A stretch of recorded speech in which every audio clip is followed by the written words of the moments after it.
Olá, aqui é a professora Ariane. Convido a vocês a dar continuidade ao nosso assunto, a nossa disciplina de políticas públicas. Nós finalizamos a discussão sobre análise de conjuntura. E agora vamos pensar na questão agrária numa perspectiva histórica. Vamos lá. Eu apresento a vocês um breve resumo da leitura que fiz do José de Souza Martins sobre a questão agrária. O que ele diz?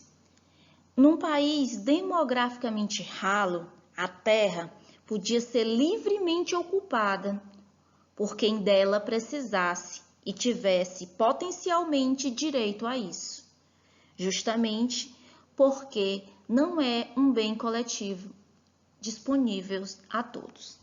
Então, o autor, com esse trecho que eu selecionei para vocês, ele fala exatamente que a questão agrária se refere ao acesso à terra, ou melhor, à restrição à terra.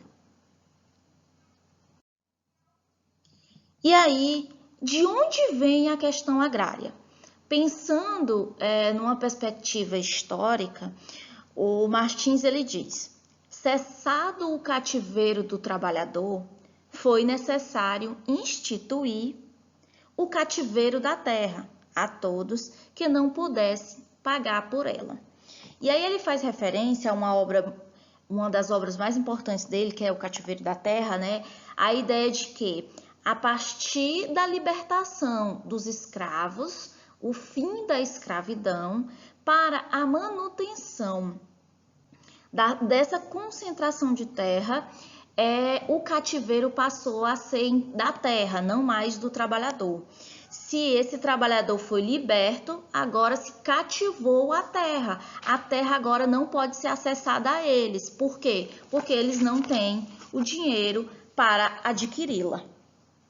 Interessante desse ponto de vista do autor é que a maioria dos historiadores e aqueles que escrevem sobre o assunto, eles sempre remontam para falar da questão agrária às capitanias hereditárias e ao sistema sesmarial. José Martins ele vai por outro caminho, ou melhor, ele nega esse caminho.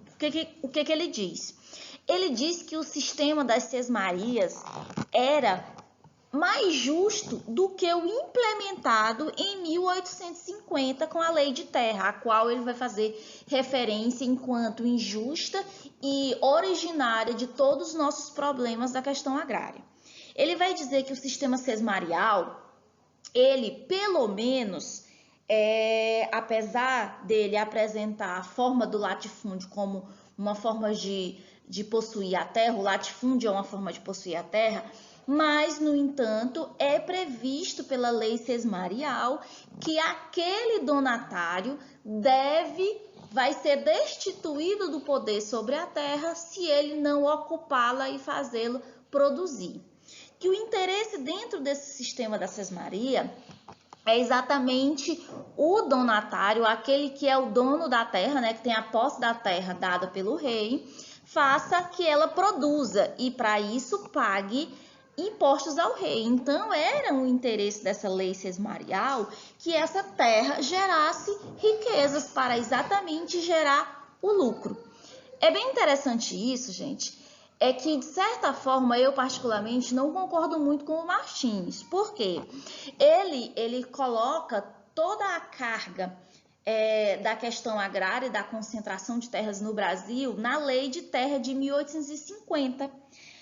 Mas eu estou junto com um bando de escritores que diz que ela vem do sistema das capitanias hereditárias, porque mais importantes do que a forma de acesso, essa restrição da terra pela falta de dinheiro ou não para comprá-la, o latifúndio é um grande problema, não tem como separar a dimensão do latifúndio. Então, de certa forma, eu não concordo muito com ele quando ele deposita apenas na Lei de Terra de 1850, onde aquele que pode adquire a terra e apresenta ela. Mas eu penso também lá na instituição do latifúndio como forma de exploração da terra no Brasil. Mas fique claro na leitura de vocês o posicionamento do autor. O posicionamento do autor é esse. Bom, ele fala que o cativeiro da terra, o cativeiro do homem virou o cativeiro da terra, né? Porque agora só pode ter a terra quem pode comprá-la, né? Ele também diz que a questão agrária é... Vamos ler um trecho aqui para esclarecer o posicionamento dele. Que em outros países separou a propriedade do capital e a propriedade da terra, separando, ao mesmo tempo, a classe dos capitalistas da classe dos proprietários de terra. Ambos aqui se fundiram.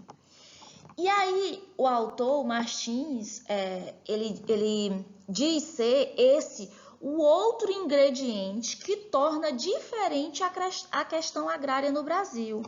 Se a gente tem o cativeiro da terra, a gente também tem o capital, também detentor da terra. O que torna para ele, o que leva a essa confusa questão, que a questão agrária no Brasil não é somente o não acesso à terra, mas que virou também, como a gente vai ver aqui, uma questão social. E aí ele diz, a questão agrária no Brasil não se apresenta como apenas a questão agrária, mas residualmente como um problema social. Por quê? Os interesses do capital estão exatamente na concentração de riqueza e geração de lucros, não atendendo a maioria da população. Por isso que a questão agrária no Brasil não é somente do acesso à terra, mas um problema social.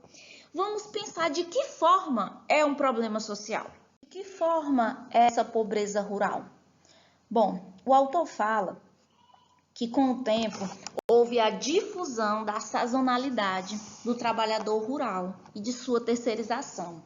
E aí a gente lembra da figura do boia fria, aquele trabalhador que viaja, que vai para as zonas de colheita, principalmente a figura que constantemente víamos na TV, as precárias condições em canaviais, em colheita, da cana-de-açúcar e de laranjas. Esse tipo de trabalhador rural geralmente possui uma estrutura mínima de sobrevivência, né?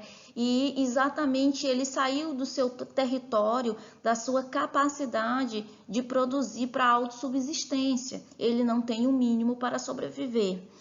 Por outro lado, também temos o êxodo rural, que é a saída desse homem da terra para o ambiente urbano. E aqui, não somente as grandes cidades que muito aconteceram, né? Foi para os grandes centros, aqui se falar de Nordeste, quantas e quantas pessoas foram para Brasília, foram para São Paulo, principalmente, para os dois grandes centros urbanos brasileiros, mas também pessoas que saíram da sua propriedade rural, do seu espaço rural, por falta de condições de produção ou até mesmo de ter sua terra, para viver nos centros das suas pequenas cidades, em lotes muito pequenos que não dá para produzir, não dá para criar sua galinha, não dá para produzir o seu leite, não dá. O que esse formato de pobreza rural retira? Retira a possibilidade do trabalhador rural produzir sua própria subsistência. Ele não produz nenhum mínimo para sua subsistência. E isso, de certa forma, vira cultural, porque as próximas gerações também não vão produzir. E aí isso é uma questão conjuntural, vira uma questão cultural e ela se agrava. Por isso, um problema social.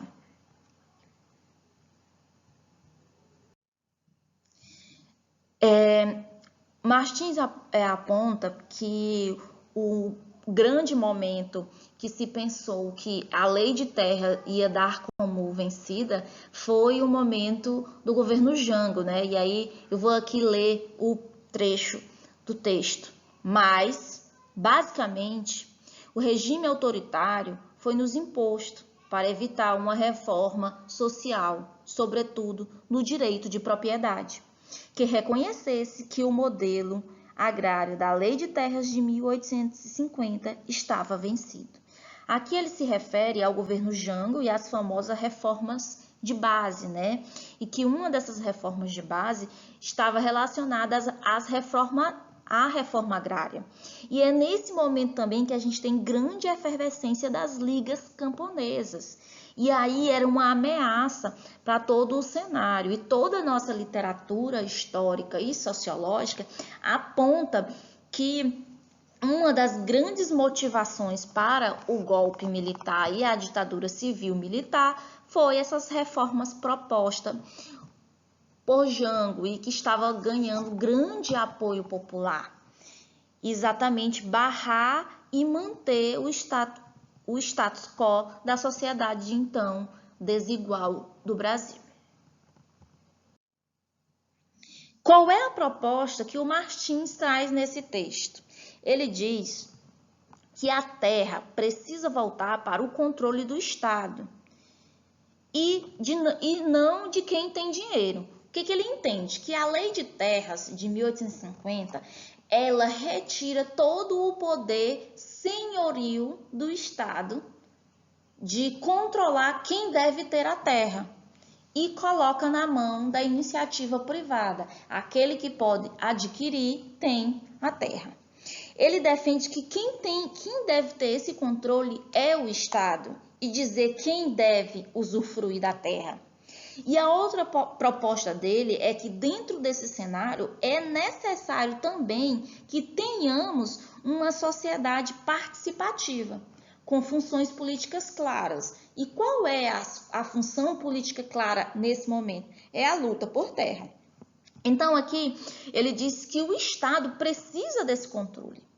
Ele precisa quebrar esse dispositivo trazido na lei de 1850. Ele até diz que em vários momentos, alguns governos tiveram a iniciativa de retomada por parte do Estado desse poder sobre a terra.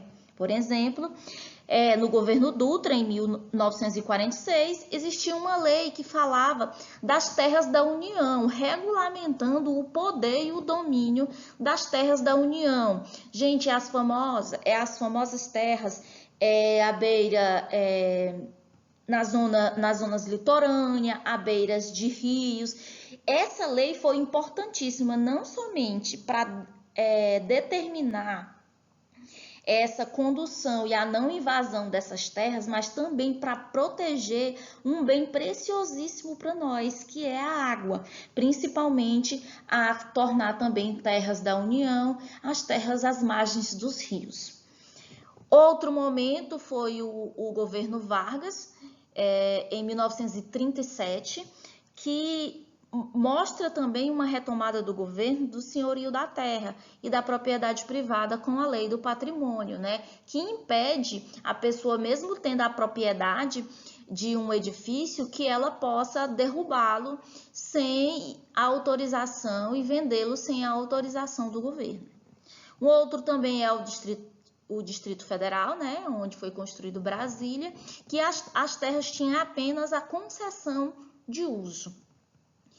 E um dos mais importantes e destacados é a Constituição de 1988, que o Estado dizia sobre as terras indígenas e quilombolas, associando a legislação ambiental, que ela protege tanto os direitos indígenas quanto os das comunidades remanescentes quilombolas, como também todo o patrimônio ambiental que existe dentro dessas terras. Então, importantíssimo. Eu gostei muito desses exemplos que o autor traz, porque ele diz que as coisas, as tomadas de decisão, os poderes, as conjunturas políticas, elas não se dão da noite para o dia. Elas são questões lentas. Imagine só que hoje sofremos consequências de 1850, da lei desse período, e que desde 46 essa retomada está sendo devagar, mas que está acontecendo, quando ele chama dessa retomada do Estado do poder sobre a terra. Bastante lenta, né? Merecia acelerar esse negócio. Bom, pensando nessa estratégia do autor, eu vou disponibilizar para vocês algumas questões para vocês responderem. Temos aqui a referência no último slide, né? José de Souza Martins, A Questão Agrária no Brasil e as Condições de Possibilidade da Reforma Agrária.